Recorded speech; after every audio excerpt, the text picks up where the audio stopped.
Some of the trials in life are that maybe our spouse isn't going to be on board with us. And maybe we will have different goals, and maybe our spouse will not be committed. And he said this just as a little bit of a comfort as we conclude this section on resilience. No one can be deprived of exaltation who remains faithful. An undeserving husband cannot prevent a faithful wife from exaltation and vice versa. So the message to us is we need to keep moving forward. We need to keep doing what we can in our personal lives to grow, to improve, to handle our trials in a healthy, effective way.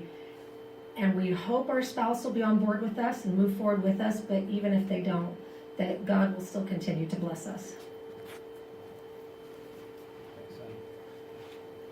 So before we move on to the next topic, I just want to talk about the idea of what does it mean to be resilient. We really, I think society overall has lost again some of this characteristic. And I think the adversary has done a really good job of trying to bring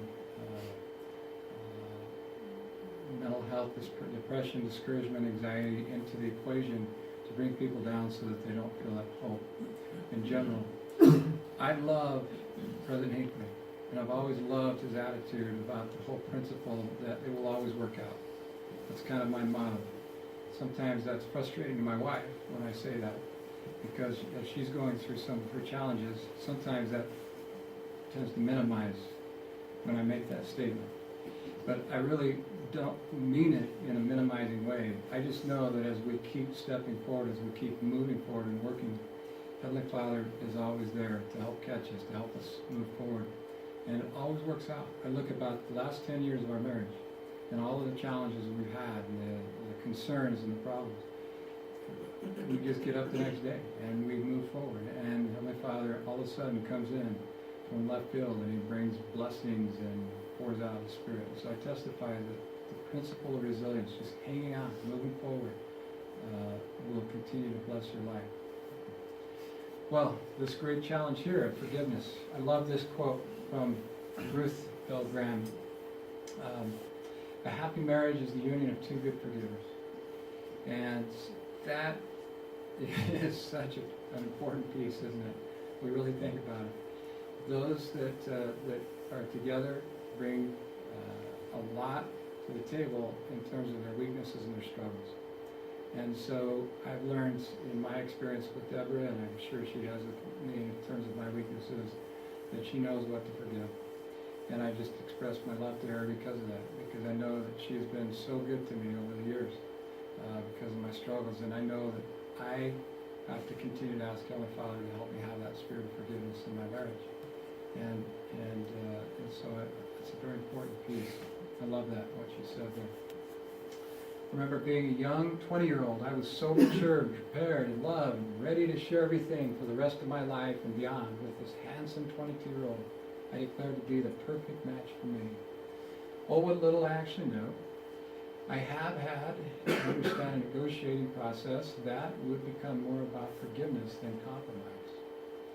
We have never had to reevaluate our commitments.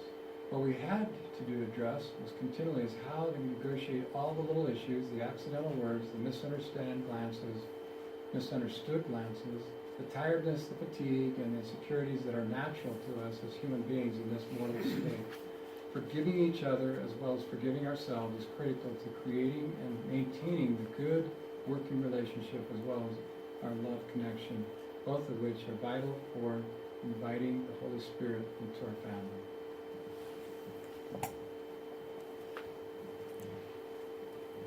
Okay, so it's easy to talk about forgiveness and not define what it is.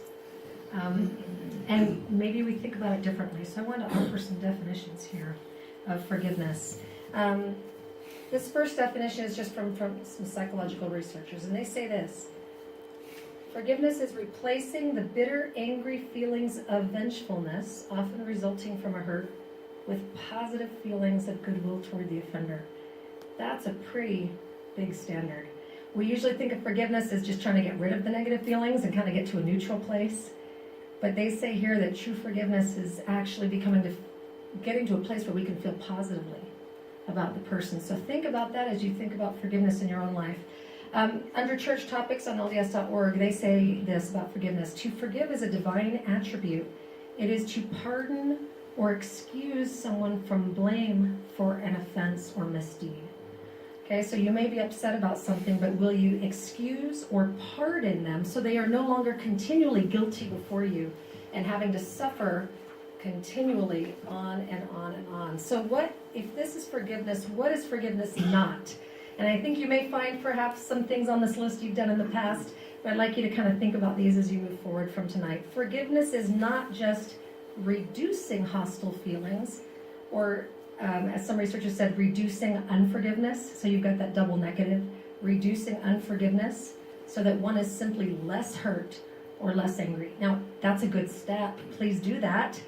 Work on reducing those negative feelings. But if you just stop there and you say, well, I'm not that mad anymore, but you're still kind of bitter, there's still some work to do.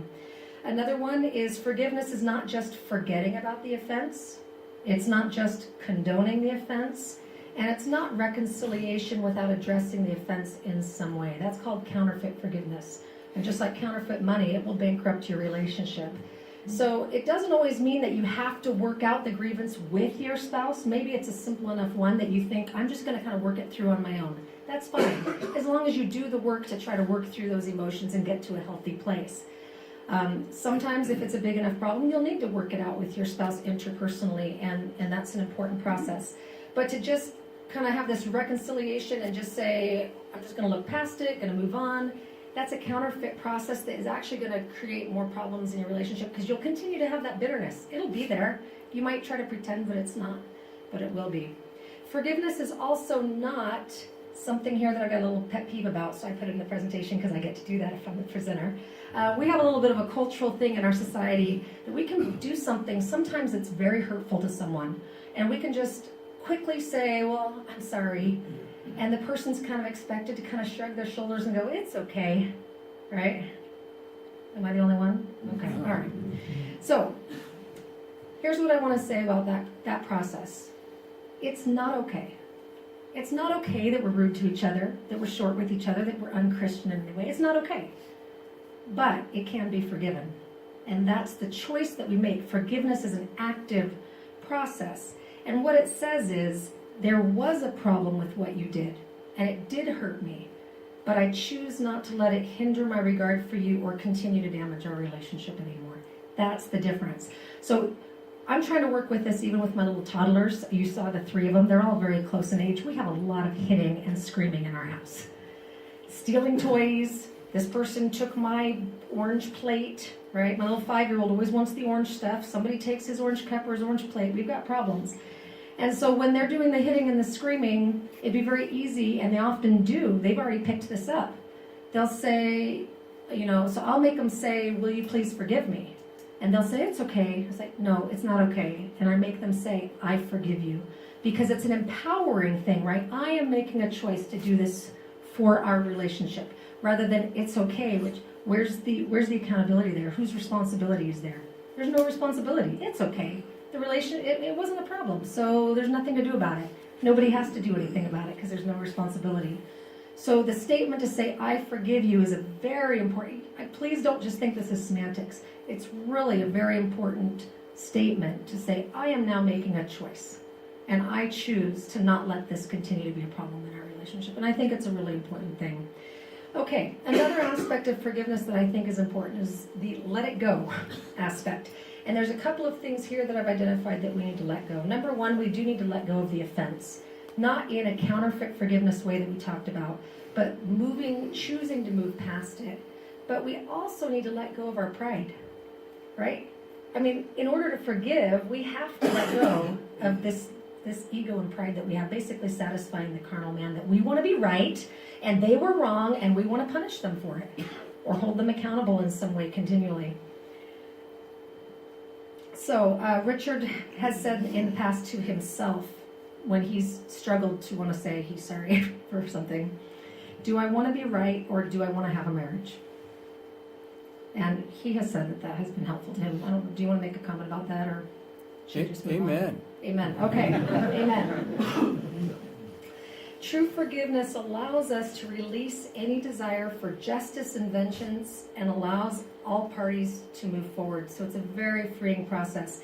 So if you're in an argument and you start throwing around the words such as "I told you so" or "remember when," those are red flags that you haven't fully forgiven. You might have reduced unforgiveness, and you might be less angry or less bitter.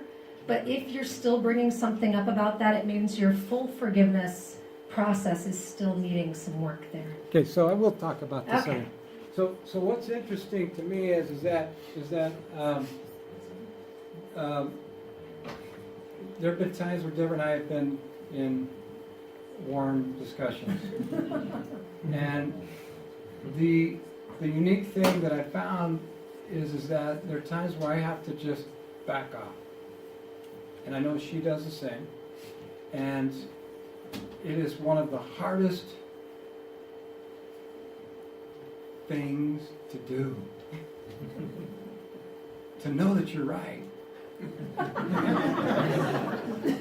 Okay. We both know we're right all the time. And to just at some point say, are you teachable and you're meek? Are you going to be meek and teachable, brother? And go and talk without worrying about your opinion and how you think it's the most important. That pride, that struggle inside you. And there have been times where with Deborah I've come back and I've said, honey, and changed my approach and put this aside and just soothed her and just talked with her and let her know of all of her strengths. And that has made all the difference early on, particularly. We rarely get into fights anymore. That first year was a challenge. And what's fascinating to me is that the things that I would have said, there are times where I'm really grumpy. And I'll say some of those things, and she is good. But it would have never made it that first year. We would have been in a 2-day working back and forth problem. And now we've developed enough capital, so to speak, and we're going to talk about that. Enough capital to know that if we're both grumpy or if we're saying something we probably shouldn't have said, we get it. We both get it. We just move on. And instead of getting into a battle, we just simply, 5 minutes later, we're talking wonderful things. And so it's the big challenge, isn't it, of how to work through that pride. So, brothers, sisters, it's a wonderful thing. Marriage is so important. And so the question is, do I want a marriage or do I want to be right? I want both. But sometimes you gotta make the choice. If you're familiar with colored personalities, we're both red. So we're both right. And that can sometimes be a challenge. Okay, so as he was talking about forgiveness, we just want to end this section with a little bit about the fruits of forgiveness. So powerful when we can forgive each other, the blessings that come into our relationship. But the fruit of the Spirit is love, joy, peace, long-suffering, gentleness, goodness, faith, meekness, and temperance. So here are some of the fruits of forgiveness as we think about them in a marriage relationship. Number 1, it frees us and frees them to be and do better. Is if we're doing the remember when, and you did this and you did that, and you're perpetually guilty before my eyes, there's not a lot of opportunity to really grow and be something different. You know, it kind of falls into labeling theory. Those of you who've thought about that as you raise children. If you attach a label to someone, it tends to stick. And forgiveness is similar to that. Forgiveness is letting go of any kind of label we maybe have assigned our spouse in that time. As Richard talked about, like difficulties, particularly when we were earlier married, I think a lot of the times when our fights would go on and on and on, it was because particularly earlier in the marriage, we wanted to work it through and work it through and work it through because in our mind, we couldn't forgive until we realized our spouse deserved to be forgiven. I don't know if you've had that experience. You know, we don't trust their motives, we don't trust their intentions, and so forgiveness, part of this process is learning to trust and that loyalty and trust cycle that we talked about in the commitment section. And we can make a choice to trust. And if we know who our spouse is at the core, we don't have to grill them in an argument to try to get to the point where we say, okay, I think you're okay. I think you deserve to be forgiven now. We simply know who they are, and we can trust that and now say, I choose to forgive. And it's not about whether they deserve forgiveness or not, as we're each commanded to forgive. Number 2, fruits of forgiveness. The past problems don't dictate our future. I kind of talked about that. Peace in the relationship is restored and unity is strengthened, which is huge.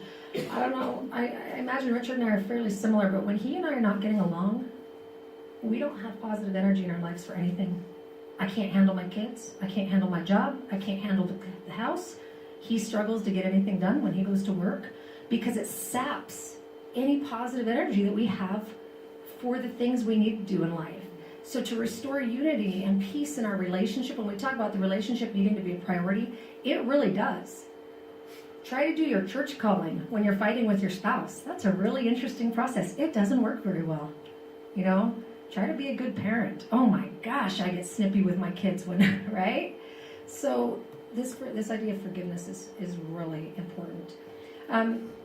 Richard and I have a little tradition of writing letters to each other on our anniversary. You could call them love letters, but we're not really the lovey-dovey kind. But nevertheless, they're letters. And here was something on our 6th anniversary that I wrote to Richard. I thought this was a good summary of the forgiveness section here. The honest description, you'll see why we're not so lovey-dovey. The honest description is not that you and I have a perfect marriage. Happy anniversary, we don't have a perfect marriage. Anyway, it is that we both try. We both forgive, and we both seek Christ's atoning power when we do share grievances. Thank you for your commitment to the covenant. At this stage in our marriage, I have a sense of stability I've never felt before in my life, and it feels wonderful. And that was really a turning time in our marriage, was around that 6th year. It took a long time. Marrying a 45-year-old bachelor is a tough thing. And he had, for many, many years, 24, let's count them since his mission, 24 years to imagine the perfect catalog version of the woman that he would marry. And of course, she would be just like him, but a woman. And so we really struggled. Because I had my own flavor. I had my own personality. I had my own strengths and weaknesses that were different than what he imagined himself being married to. And so we've had to practice this one a lot. When he says the first year was a challenge, I would use stronger words than that. So we stand before you today, hopefully as a success story of hanging in there and trying to love each other and trying to forgive each other. Thank you. Okay, so we're now going to move into, so those 3 things, right? So commitment, resilience, forgiveness. Those are the things that we can do as individuals to try to build our marriage. Now, we want to talk about the we in marriage. What is it that together we can start to develop and increase our marriage and improve our marriage through the tag team, helping to get each other. So the we in marriage, what do spouses do between themselves that makes that marriage thrive? Interpersonal contributions, okay? So tonight we're going to talk about finances and emotional intimacy, and that's it. And next time we'll talk about physical intimacy, communication, and conflict. We'll try to keep the physical intimacy discussion maybe not G-rated, but it'll be something that'll be open and talking a little bit about it. So appropriate, but it'll be probably more than a typical Sunday school discussion. So we definitely want to talk about that next time because that's very important. But I want to talk about finances for a while. Finances, I found in my interviews with members of the ward, I'm really surprised sometimes at the lack of inner discussion about finances. And all the research is very clear that it's very important that both spouses, you just don't pawn it off, that both spouses understand it. Now, it may be that one spouse understands finances better than the other, but it's very important to communicate and work together in that. When Deborah and I were first married, we had to sit down and talk about this, and it was a challenge. I want to talk about some of those things in a minute. But number one thing, when we think about provident living from the church, it talks about 4 particular things that are very important in marriage, but particularly when it comes to staying solvent in your life. Paying tithes and offerings, avoiding debt, using budget, building reserves. Let's talk about, first of all, successful families are families who begins their finances with the tithe. The paying of an honest tithe and giving a generous fast offering. The Lord has promised to open the windows of heaven and pour out a great blessing upon those who pay tithes and offerings. But I think we could go around this room and we could each stand up for our testimony and the importance of that. And that's a foundation to any relationship that we have with our spouse, but also with Heavenly Father. Okay, now I want to talk about debt, but I'm going to show a little video clip here. So let's do that.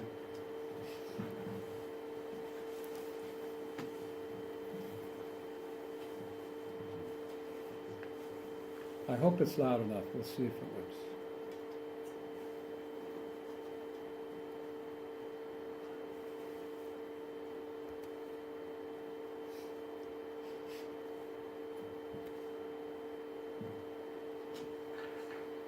I just can't get these numbers to add up. Like we're never going to get out of this hole. Credit card debt, does it ever end?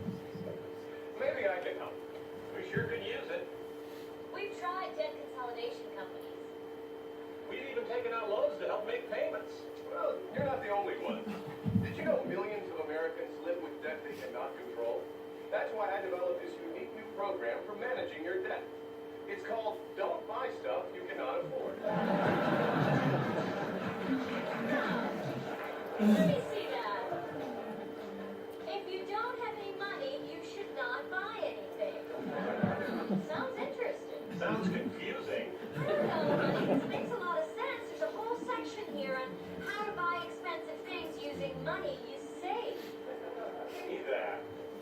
And where would you get this save money? I tell you where and how in chapter 3. Okay, but what if I want something but I don't have any money? You don't buy it. Well, let's say I don't have enough money to buy something. Should I buy it anyway? No. Now I'm really confused. It's a little confusing at first. Well, what if you have the money? Can you buy something? Yes. Now take the money away. Same story? Nope. You shouldn't buy stuff when you don't have the money. I think I got it. I buy something I want and then hope that I can pay for it, right? No. You make sure you have money, then you buy it. Oh, then you buy it. But shouldn't you buy it before you have the money? No. Why not? It's in the book. It's only 1 page long. The advice is priceless and the book is free. Wow, I like the sound of that. Yeah, we can put it on our credit card. Get now. Ready for your free copy of Don't Buy Stuff You Cannot Afford. And if you order now, you'll also receive Seriously. If you don't have the money, don't buy it. Along with a 12-month subscription to Stop Buying Stuff magazine. So order today.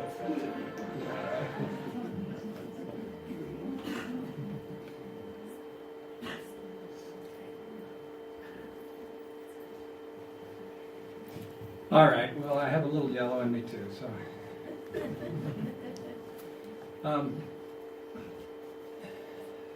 Yes, one of the top reasons for divorce is debt, and it's such a heavy load on relationships. The question is, what Elder Worthland talks about, all too often families, their earnings all too often, a family's spending is governed more by their yearnings than their earnings. They somehow believe that their life will be better if they surround themselves with all the abundance of things. All too often, they're left with all they're left with is avoidable anxiety and distress. So, the question of how to get out of staying out of debt. Many of you may be familiar with what we call a debt eliminator. How many of you have seen this before? Seen a debt eliminator chart? Okay, very helpful. You know you've got a tremendous amount of debt. You've got it spread across several different places.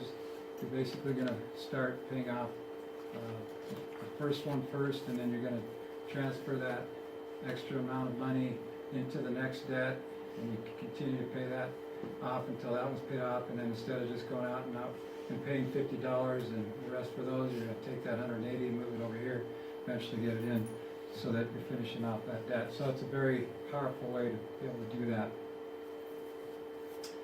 Also, using a budget. Deborah and I sat down when we first were married, and we had to figure this out. And it was a challenge, because she was raised in a much more frugal family than I was. And then while she was married and then a single mom, she had to count all the pennies. I was a single guy for 45 years, right? I just knew there was money in the bank. And as long as I didn't spend more than I had in the bank, I was good. And so that was a challenge for us to sit down, and I have to commend her, because she was strong on the fact that we have to be really careful about what we spend. We had to work out some things. One of the things, I remember one of our early discussions was personal budget, and should we each, in our budget, create a personal budget. I enjoyed McDonald's once in a while during lunchtime, and wasn't ready to just kind of abandon that lifestyle. Still don't. But that was a challenge, and she absolutely said it's not going to happen. And I said, well, it absolutely is going to happen. And finally we came together and we budgeted, and she said, as long as I get a personal budget, I said, absolutely, of course. And so we had to work with that. But with that said, we understand the finances. She takes care of paying the bills and doing the things in our family. But I know where the money's at, and I'm connected to the bank account, and I know all of that. It's very important to work together. And again, I'm used to that, and I was just surprised when I've seen some couples come to my office as a bishop, and only one spouse knows what's going on.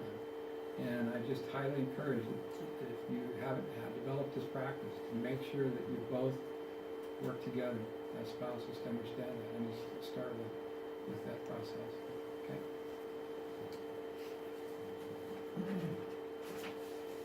From the rib of Adam, Eve was formed. The rib signifies neither dominion nor subservience, but a lateral relationship as partners, to work and to live side by side. Okay, next one, building reserve. President Courtney Heatley, set your houses in order. If you have paid your debts, if you have a reserve, even though it will be small, then should storms howl about your head, you will have shelter for your wives and your children in peace and quiet. So again, we've as spouses, we worked hard at making sure that we develop reserves. So here's some things that have helped us over the years. Deborah I give her complete credit on a lot of these things.